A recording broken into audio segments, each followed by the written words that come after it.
So let's now start. All right, so can you guys see my screen now? Yes, sir. All right, it's good. So chapter 4 is everything can be automated. Okay, so without a further delay, what is automation? Okay, so automation is any process that is self-driven and reduces, then eventually eliminates the need for human intervention. So basically, when we see automation, so it doesn't need human, okay, and then it only works with robots or machines. And then, of course, not only machines, but of course, a machine that has a certain program. Okay, so we call that one automation. So machines are excellent at repeating the same task without fatigue and without the errors that humans are prone to make in such jobs.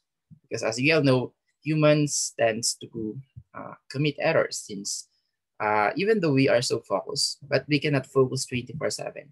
Unlike machines, they don't think at all. Kung ano man yung program niya sa kanya, yun yung gagawin niya 24/7. It's just that yung quality na siguro ng mga components yung magdidikta kung magko-commit ba siya ng error or hindi. Okay? So, as I said, it can work 24 hours a day without a break. Okay? And one more thing that we usually use for machines are in terms of IoT. Okay? So, as we all know, IoT mostly deals with switches and sensors. And then with the use of those sensors, so you can program that one by, let's say, sensing this thing. Let's say it detects a smoke. And then from that, it will automatically open your sprinkler. Let's say kung meron ganung technology yung bahay mo. Okay? So that is just a simple way of doing automation. Or let's say it senses that it senses that the temperature is super cold. Then let's say you have this one thermostat. So you have a thermostat wherein if you program at this level, wherein if it exceeded the cold temperature, so it will warm or it will heat up your home. So that is another automation. Okay. So automated is being improved by machine learning. Okay, and then from time to time, it can be like 100%, like if possible. Okay, if possible lang naman, maging 100% accurate siya and then 100% efficient. Okay, with the use of machine learning. But as we all know, even machines were created perfectly, it will still somehow create or it will give us some errors. So, hindi man ngayon, pero maybe in the future. Of course, kakalawangin siya, magde-degrade yung components and so on and so forth. So there's still factors that it will give us errors, but very minimum. Okay? So, bago tayo mag-delve into machine learning, how many automated systems do you encounter in a single day? So just a question. So who wants to share what are the automated systems that you guys encounter in a single day?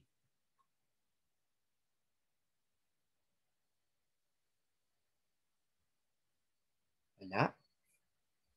Okay, so pili na lang ako. Mr. Corpus. Sir, mostly dalawa ganun, sir. Ano yung mga yan? Sir, mostly yung yung refrigerator pa minsan may parang automatic siya na nagko-cool off or yung ginagamit niya yung kanya. Pag na-reach niya yung coldest Yung red. point niya. Okay, so tama. And ano pa yung isa? Sir, yung ilaw, sir, dun sa front gate namin, sir, pag gabi, umiilaw siya, sir. Tapos pag umaga, nag-off siya. Nice. It's one automated technology. So ilaw. So malaking bagay yan para makatipid tayo ng ilaw. So automatic, mag-open siya, let's say, at around 6 p.m. And then it will turn off at exactly, let's say, 6 a.m. So it is open for 6 to 6 or 12 hours. Okay? So I'm sure that most of you have already encountered the automated, like maybe, yung iba dyan, automated water dispensing na. Let's say, kasi pag pupunta tayo ng mga mall, di ba? Madalas maghuhugas or mag-alcohol.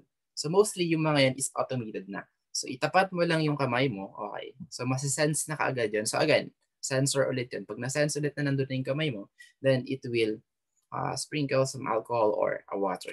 Okay?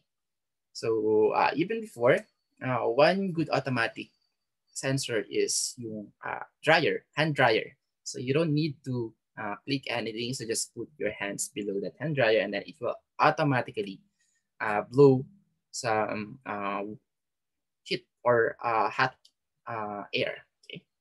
So those are some examples and how we encounter automated machines or automated technologies. Right. So, isa sa mga ano tawag dito, pinaka-popular, okay, when it comes to automation is nanggagaling mismo sa bahay natin. Okay, so why do we do that? Because we want an easier life. We want an efficient way of living. Okay, so instead of you doing this, your machine or your this technology can do it for you. Okay, so many home environments has become a more automated environment. Like pagtapat mo pa lang sa gate, it will automatically scan, let's say, your face or your iris or your anything that it can scan. Or pwede mo ilagay siguro yung biometrics mo, yung fingerprint, and then it will just open your gate for you. So instead of you pushing it, and so on and so forth. So we have actually a lot of devices to parang communicate with those certain technologies. So we have Apple HomeKit, Amazon Alexa and Echo, and Google Assistant, and many more. Okay, marami pa actually. So isa lang to sa mga example wherein we use it one to give a command. Okay, so pwedeng voice command or ano pa ba? Actually, lahat naman voice command. So I think it's not automated anymore if you're going to type it. So mas matagal pa yun, di ba? So mostly, when it comes to this kind of devices, all of them are voice commands. Okay? So we use this one to control, let's say, lights. So iba dyan, hey Alexa, open the lights. Hindi ko alam. Siyempre may mga room yun. Hindi lang naman iisang light mo. Kasi pag lights, baka lahat i-open nyo na. Open the lights in master bedroom. So, yan. Automatically, si Alexa nakakonect sa internet and then it will fetch the parang pre-program, okay, on the Amazon server. So, from there, i-fetch nyo yun and then it will be delivered to your house. Of course, before you can do that, you have to configure that Alexa device first, okay? So, pwedeng sa locks, the doors, thermostats, flag switches, alarm system, and so on and so forth. So napakarami as long as feasible siya or possible siyang gawin. Okay? So, yeah. And then for your laboratory number 13, so in this lab, you will examine your daily life, what processes are already automated and what processes would you like to see automated in the future. Okay, so let me just show to you how laboratory number 13 looks like.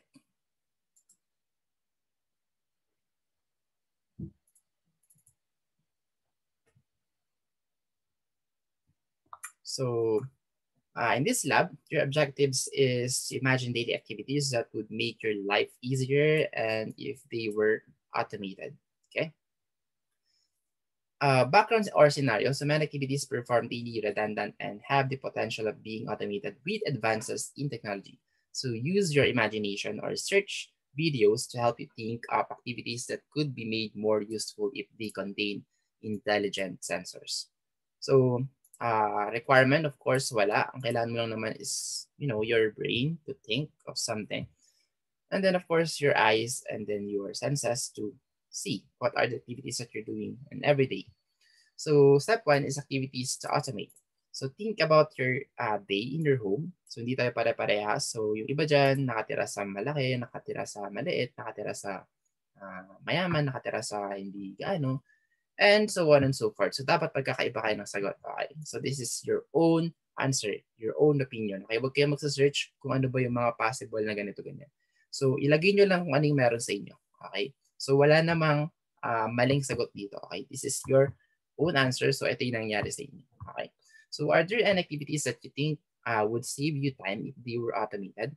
So, for example, if the smart refrigerator in your home had sensors to detect weight, it could determine that the milk carton was getting low and automatically order milk that is delivered to your home. Okay, so let's say your refrigeration or refrigerator is, let's say, embedded or parang tawag po dito, connected with the Shopee or Lazada, or kung let's say courier na lang, yung mga namamalengke. Okay, so let's say once it detects that there is no weight or the weight is not enough on that slot, meaning that milk is already nainom na, okay? So, medyo tinapon na or nandun lang pero wala nang laman, okay? So, in that case, it will automatically order a milk to a certain shop, okay?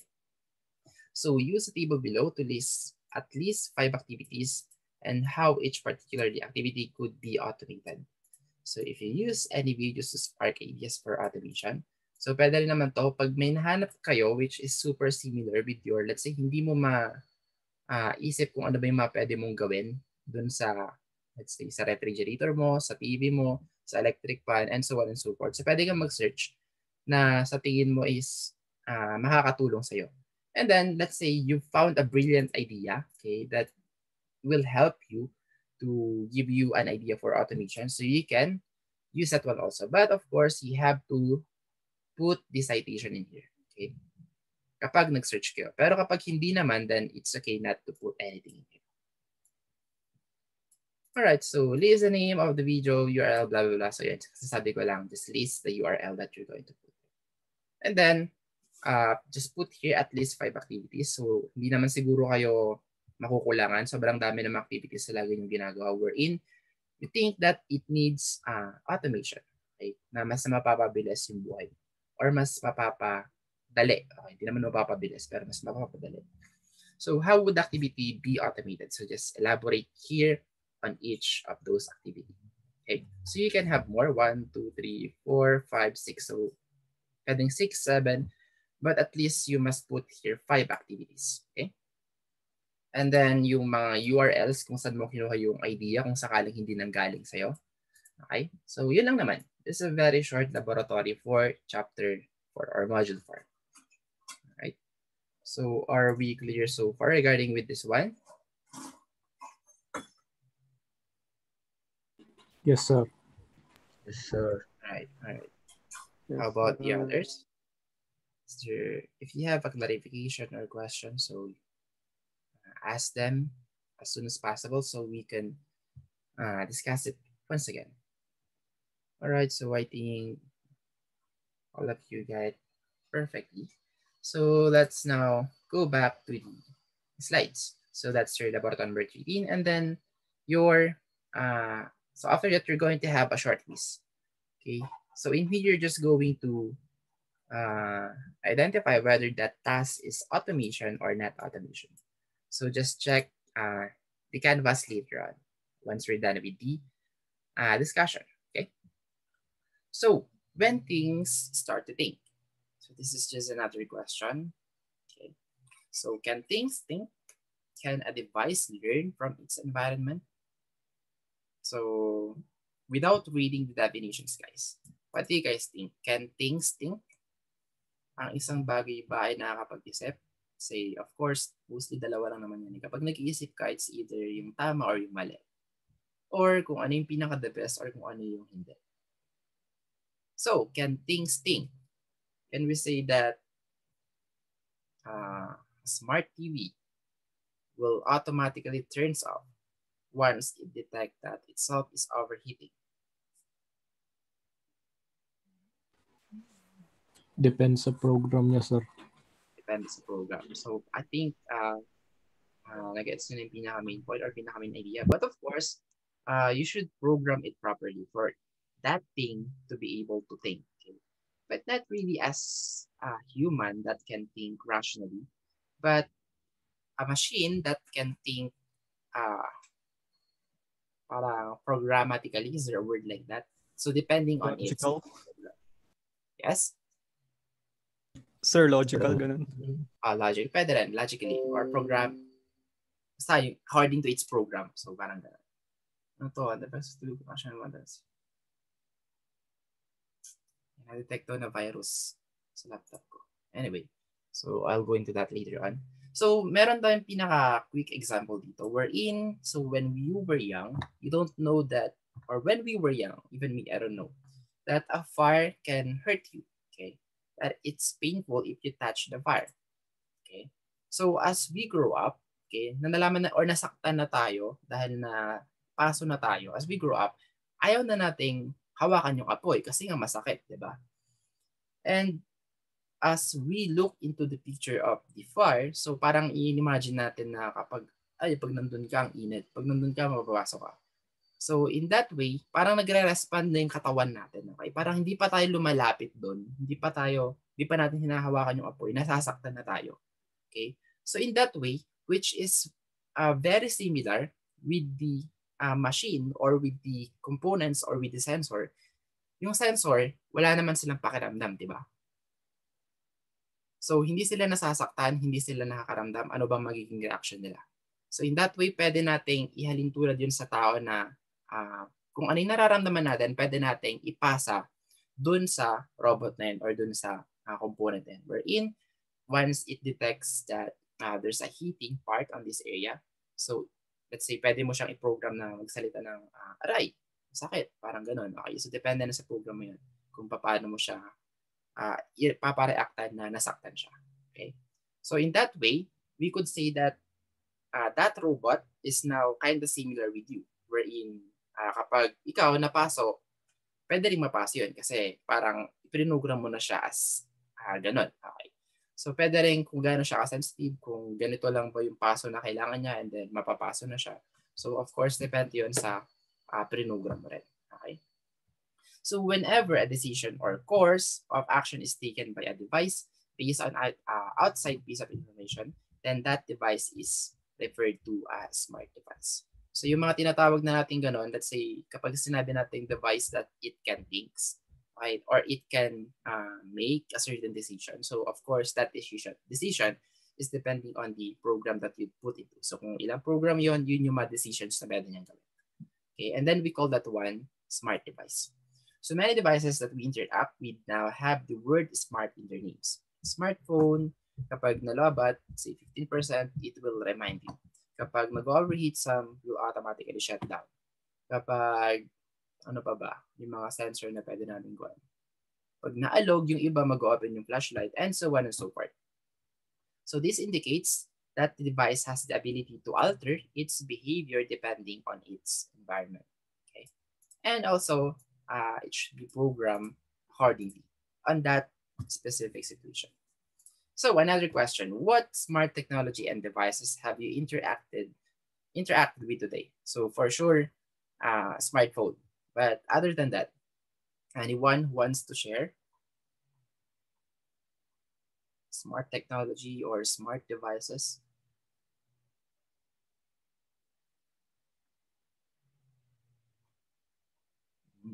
No one's answering. So let me just call someone. Mr. Romero. What are the smart technologies and devices that you have interacted today?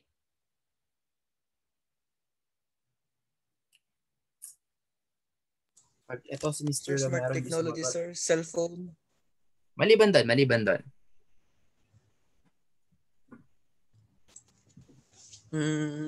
Wait, sir. Smart technology.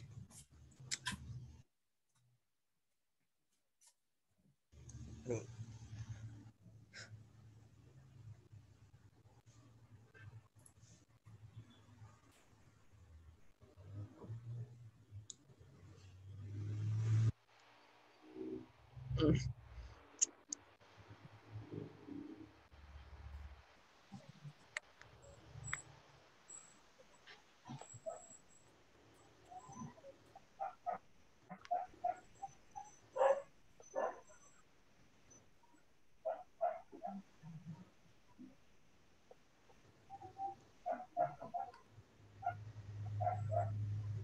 How about the others?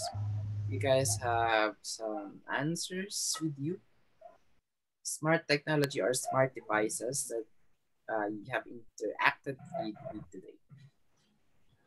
Smartwatch, sir. Smartwatch. Okay. So, Laptops. laptops, pwede rin, okay.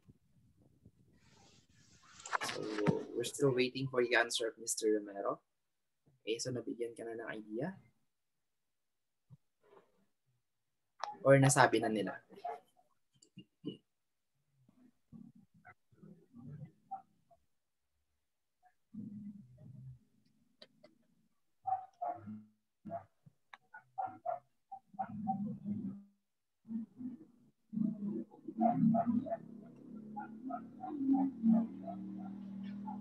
Alright, so we will just go back into you, Mr. Romero. Kapag meron ka ng sagot, just let me know, okay, later on.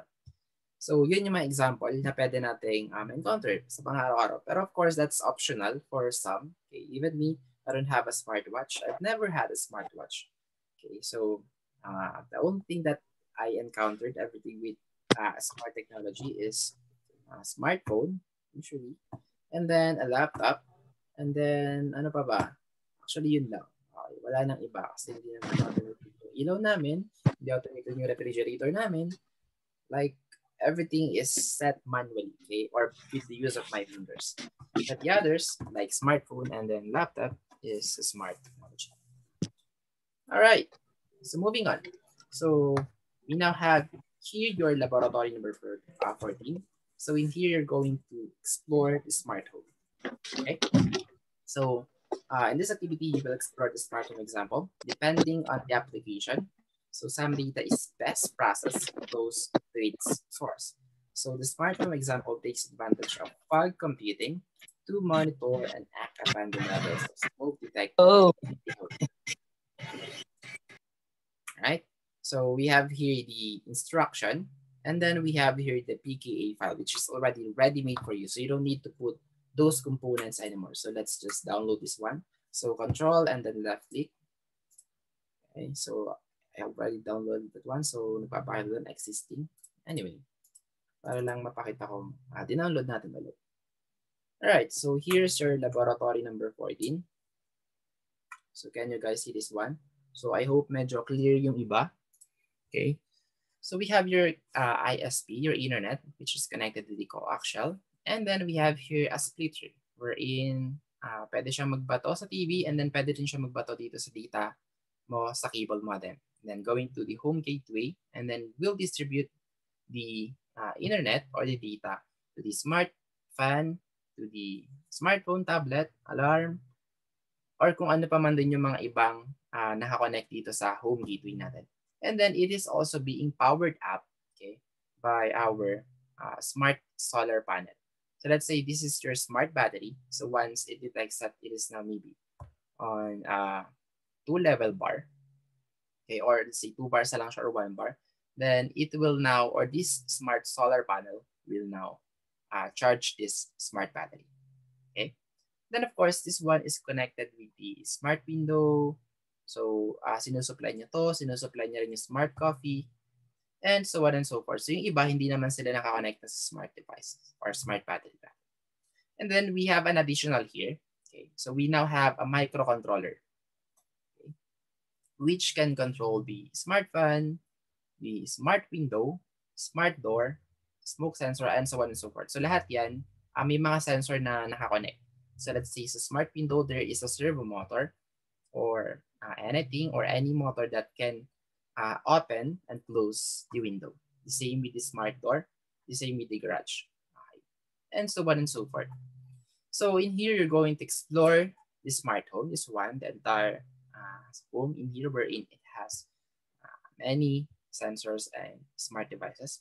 And then you're going to analyze the usage of fog computing in the smart home. So we have already discussed fog computing many times. So again, just a short discussion about fog computing. Fog computing is in your LAN, okay, in your LAN connection. So kapag, let's say, mag-fetch ka ng reading, so it will only read on this LAN connection. Unlike if you're going to use Alexa, Google Assistant, ano pa ba yung isa, yung Apple, kung ano man yung assistant na yon. Okay. All of those are connected to the internet. Okay. So lahat yun nakakonect sa internet, and then kapag let's say nag-send ka ng command, it will transact with your ISP, and then i-fetch na pa doon sa server kung ano man yung, siyempre kapag Alexa, so dapat sa Amazon Cloud siya. And then kapag Google Assistant, so sa Google Cloud naman siya. So depende kung ano yung gamit mo, smart devices to command your sensors. So in that way, mas mahaba, okay? Mas mahaba yung loop kasi pupunta pa siya sa internet and then cloud server, and then it will give the data that you're asking for. Okay? So let's say you're asking something about what is the weather today? Okay. So where are the nearest restaurants in my location right now? So yung mga ganun, yung mga simple questions. Unlike if you have a microcontroller, okay, yes, it is still connected with your home gateway, but if it's not necessary to ask the internet, so it will not connect to the internet anymore. Like for example, you're asking to open the smart window. So from here, dito lang siya sa loob ng fog computing. Like if it's connected to the Google Assistant, so pupunta pa siya sa internet bago niya ibato, and then bago niya i-open yung smart window. So mas mahabang process yan. Okay?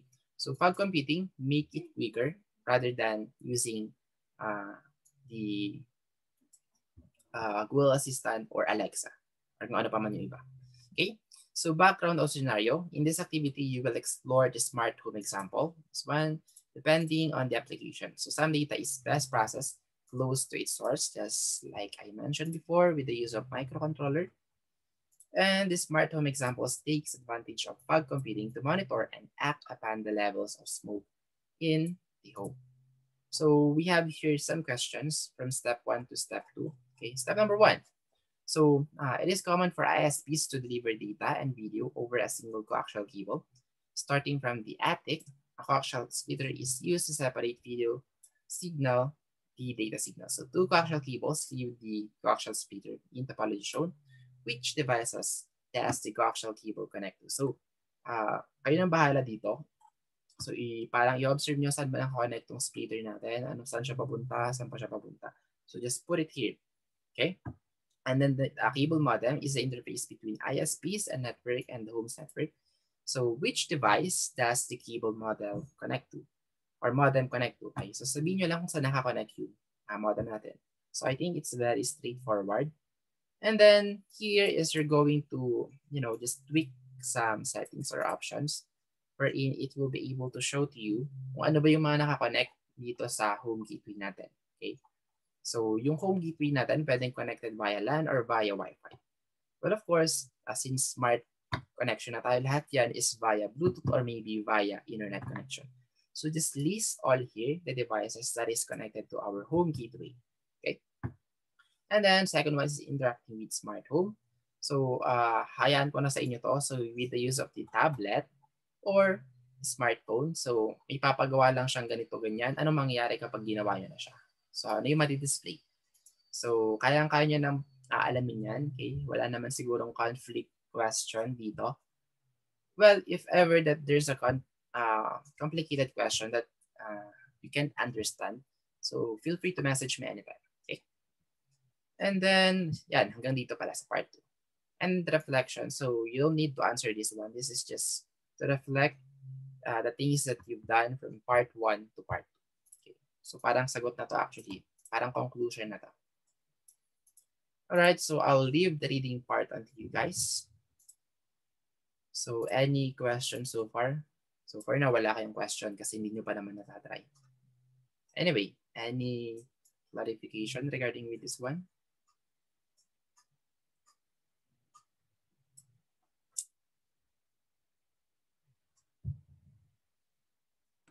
Sir, anong gagawin ulit sa sa reflection?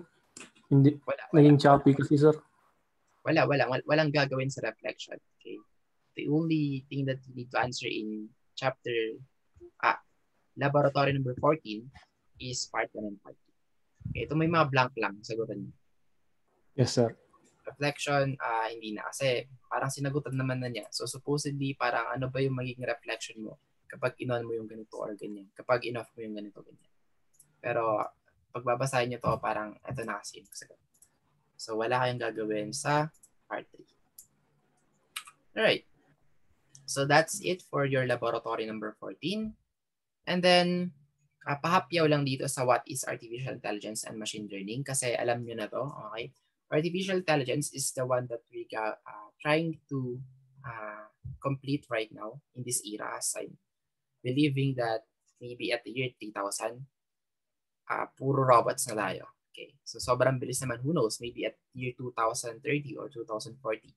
So hindi na yun impossible kasi meron na nga tayong mga made robots na pwede nang parang, or it can already act as a human, like 80% it can act as a human. So ang problema na lang siguro natin is the nanotechnology wherein it has the same, softness of our hand.